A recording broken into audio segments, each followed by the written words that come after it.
What up, vinyl community? Thank you for tuning in to the Pop Fusion channel with Jesse Rivera. I am Jesse Rivera, and this is my channel. Really quick, hey, if you are not subscribed yet, do me a favor. You don't even have to smash the subscribe button. Just gently press the subscribe button. That'll do the trick, all right? I'm going to share with you today a couple of records I picked up recently. Couple of grails. I'm going to go ahead and call them grails. Grails, I think, sometimes is a term that's overused. But today is definitely a couple of grails kind of day. At least one for sure. But no, two that I'm calling grails. Maybe one is a semi-grail. Let's start off with a semi-grail, okay? I've been wanting this record ever since I started listening to Swiftie. We all know who I'm talking about. And it was really hard to get, and I wasn't about to spend hundreds, if not thousands of dollars to pick up the RSD repress from a few years ago. But all of a sudden, about a month ago, these popped up in some shops. Some of these popped up in some local shops. I picked this up at Kicksville Vintage and Vinyl in Sacramento. And I now have it. Listen to it a bunch. Great record, great record. I picked this one up at Walmart. And I'm kind of becoming, I think I'm going to eventually be an Amy Winehouse completist. I'm not quite there yet, but even though I have some live Amy Winehouse, I've got some unofficial pressings Amy Winehouse live. I picked this up. Was this a record store day and then it got put out regular? Because this is on regular black vinyl. Picked this up at Walmart. Don't hate me. Picked it up at Walmart. Love it. Sounds great. Hey, look, I know Amy Winehouse's story is tragic, but if you ever want to see absolutely happy Amy Winehouse, go to YouTube and look up Amy Winehouse doing Monkey Man with the specials, and it is Amy just absolutely in a great mood, dancing around like a happy little teenager, and it is so great.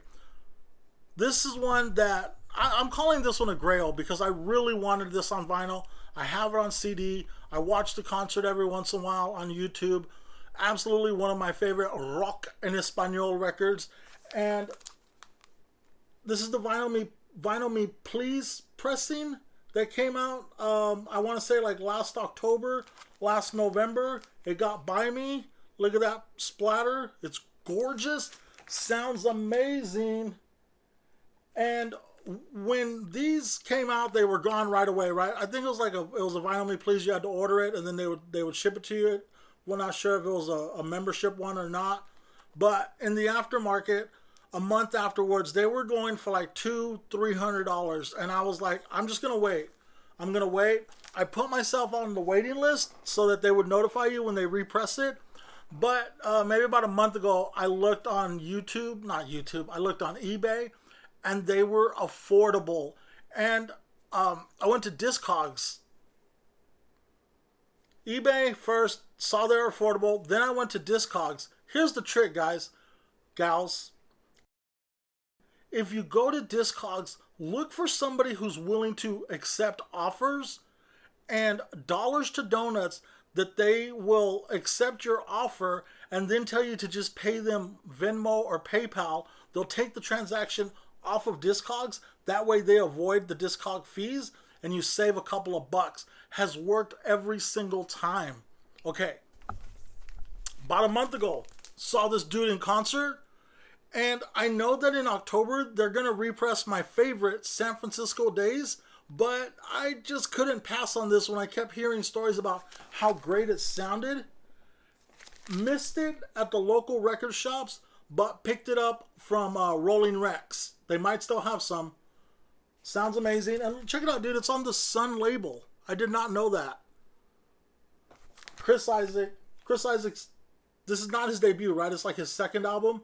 Sounds great. But my favorite Chris Isaac is San Francisco Days. And I'm pretty sure that that's getting a repress sometime in October. Okay? Look, I wanted to show these next two because my whole life had been anti-greatest hits. I always said that greatest hits had no soul. That isn't the way the artist truly intended for you to listen to the music. And I was always anti-greatest hits until I started collecting vinyl And one, I was just running out of room. Two, I was just running out of money, right? So now I'm okay with the greatest hits here and there, especially if it's an artist that I don't really know if I ever want to go deep into the catalog.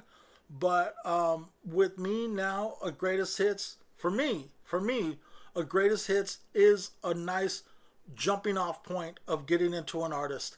And I'm not saying that I'm just barely getting into this guy, but I do love guitarists. I love Randy Rhoads. I love Clapton. I love, of course, some SRV. I love Eddie. And I didn't really have any Jimmy. And I want to say I picked this up for $10. Picked this up for $10 at Delta Breeze Records in Sacramento. Sounds great. Older pressing. It's on the Reprise label. Gotta have some Jimmy. This next record, as much as I love 80s stuff, as much as I love pop stuff, I never liked this band. And then it made me not want to like them even more, because people would be telling me, you gotta like this band. How can you not like this band? And I just didn't like them. I didn't like them. But god damn it, Richard Blade and Sirius XM, the New Wave channel, the First Wave channel, Sirius XM, Richard Blade, he loves this band, plays them all the time, and they just started growing on me little by little by little. It got to where, like, I wouldn't change the channel. Like, before, when this band would come on, I would change the channel right away. Then it got to where, like, the band would come on and I wouldn't change the channel, because I'd be like, oh, I think this is one of the ones I like. Then I knew it was time to start liking them when a song would come on and I would turn it up. Guys, I was never into the Smiths until just recently. I walked into Phono Select Records in Sacramento the other day, and I asked Dal, where do I jump off with the Smiths? And he said, first he said The Queen is Dead, and then he said, or Hateful of Hollow. And they had them both, and so this is like a greatest hits. And this is a greatest hits of stuff that was out before The Queen is Dead. Correct me if I'm wrong. Or Long Live the Queen. What's the one? See, I'm not really a huge Smiths fan. I just know that this has a lot of the songs that I like when I hear them on the radio. So I picked this one up. I'm all in, guys. The Smiths. This next guy, I never really was into him. I know he had a record in the 90s that was like a little bit different from all of the other stuff that he did, that I kind of want to go get right now, but it's like $50. I don't know if I want to spend that much. I might sell some stuff and go get it, though. That's what I might do. But the other day, I did sell a bunch of stuff back at Delta Breeze Records, and I sold a bunch of stuff back, and I think I had something like $150 in store credit, and it was one of those days where I was only buying stuff off the wall. You know, the Holy Moly walls, they got all the good stuff. Everything I bought that day was off the wall. And check this out, dude. A first European press. Look at that. Look, it's got the messed up cover, right? What's it called? This year's top model. Sounds amazing. So much fun. I love listening to this. I've spun it a bunch already.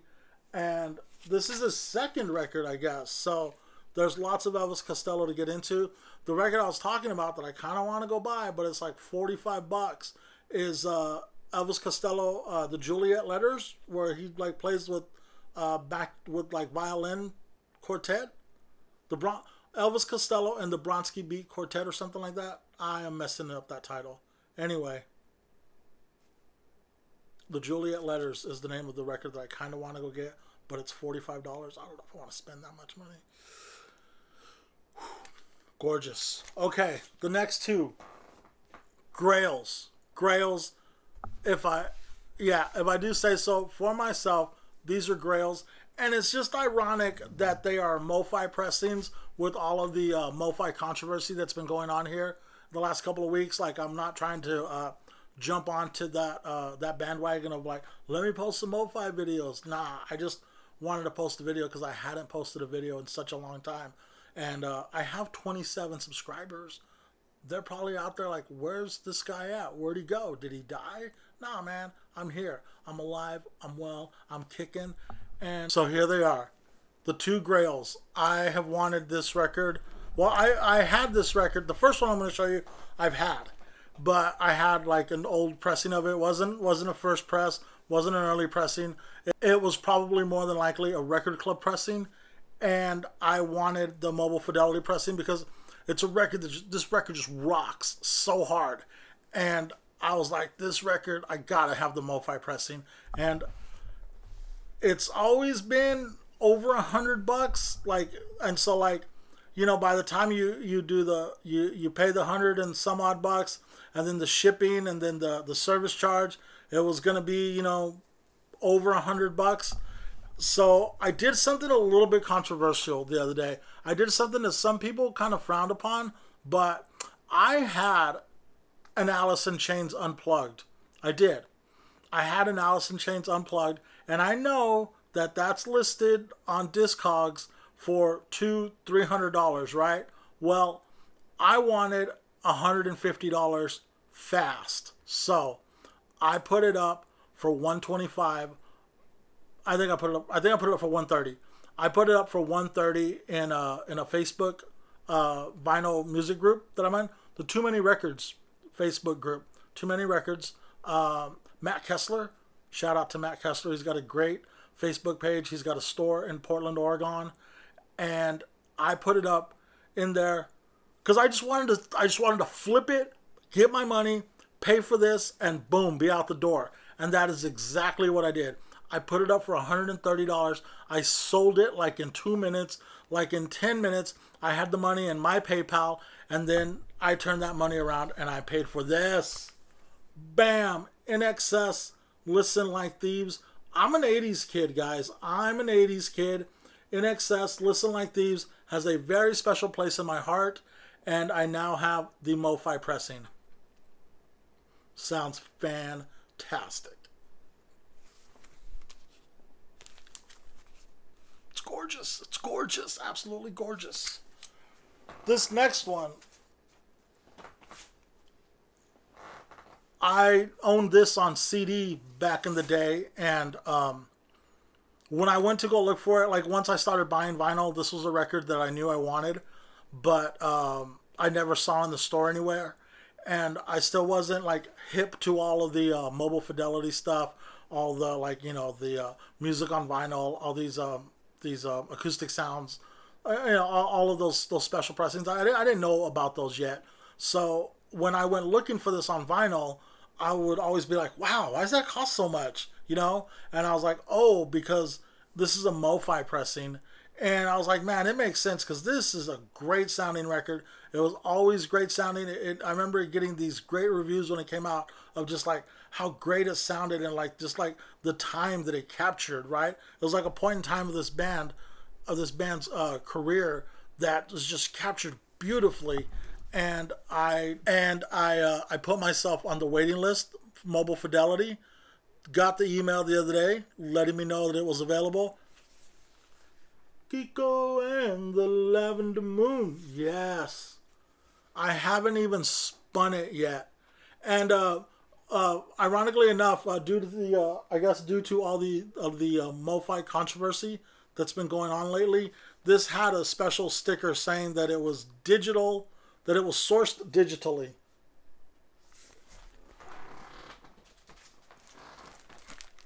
That's the chair, okay? Digital Master Analog.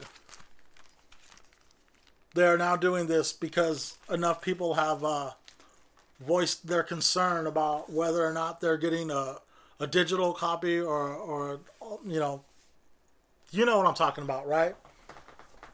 I have one CD box set that I want to talk about, and I found this today at the Cave on Arden here in Sacramento, and This is Bob Marley's Songs of Freedom box set. Disc 3 is the disc. But I owned this at least 2 other times in my life. I bought this right when it came out, and I want to tell you a quick story about this box set. Not this physical box set, but this box set in general. I used to have a friend, and we'll change his name to protect the identity. Let's say his name was Mark, right? I used to have a friend named Mark, and he got me into Rush, and I got him into Bob Marley. He also got me into Pink Floyd. And me and Mark, we used to hang out all the time, late at night, doing bad things, man. We were heavy into the drugs. We were, I'm not gonna lie. We used to smoke a lot of meth, and it wasn't. I'm not advocating that lifestyle. I'm clean. I've been clean since 2005, you guys. But me and Mark, we used to party hard, man, and we would stay up late at night, listen to Pink Floyd, listen to Rush, listen to Eric Clapton, listen to Pato Banton, listen to Bob Marley, right? And I spent a lot of time. So when this box set came out, right, I picked one up for myself. And Mike, I worked at a Winehouse record store here on the West Coast. There used to be record stores named Winehouse Entertainment. Where? The Winehouse. Anyway, when this box set came out, I picked one up for myself. I picked one up for Mike. Mike had it in his collection with, Mike kept it. Mike's CD collection was pristine. It was beautiful, alphabetized, and I spent a lot of time at Mike's house listening to music, man, partying, right? Lost touch with him like you do with a lot of your friends, right? You lose contact with your friends. Life happens. And one day I was working at the warehouse, and this dude comes in, and he's selling CDs. And I look at the guy, and I'm like, I know that dude from somewhere, but I knew a lot of dudes. I was like, because I was part of a crazy lifestyle, man. Partying lifestyle. You meet sketchy dudes, and this dude looked a little sketchy, right? And he was selling back a bunch of CDs. And as I was going through the boxes and boxes of CDs, something about these CDs, they struck me as familiar. I was like, a trip, man. These CDs, man. Rush and Boston, all this great classic rock, right? All the CDs in great condition. And then I got to this box set. And in my brain I said it, but I said it out loud. And I said, these are Mark's CDs. And the dude looked up, and he was white as a ghost. And he goes, yeah, they are. And I was all, why are you selling Mark's CDs, man? And he looked at me, and he goes, you don't know? And I was like, nah, man, what's up? And he goes, Mark passed away a few months ago. I'm his cousin. I'm just going through his belongings, man. And I said, what? And he said, yeah, man. And I was like, all right, dude, I'm going to give you top dollar for all these CDs, but I'm keeping this. And he said, that's cool. I respect that. And I still have it. I still have excuse me, did I say that? I still have it. I still have Mark's copy somewhere at my mom's house. I know it's stashed away. I just don't know where. But now I have this brand new copy. Well, this brand new to me, brand new used copy. And I just wanted to share that story about my homeboy, Mark. I know he's up in heaven listening to music and still easy skanking. All right. Thanks for tuning in, you guys. If you like this video, I want to do more. I want to talk about the music. I want to just share my stories. And I hope you enjoy it. Thanks a lot. Bye.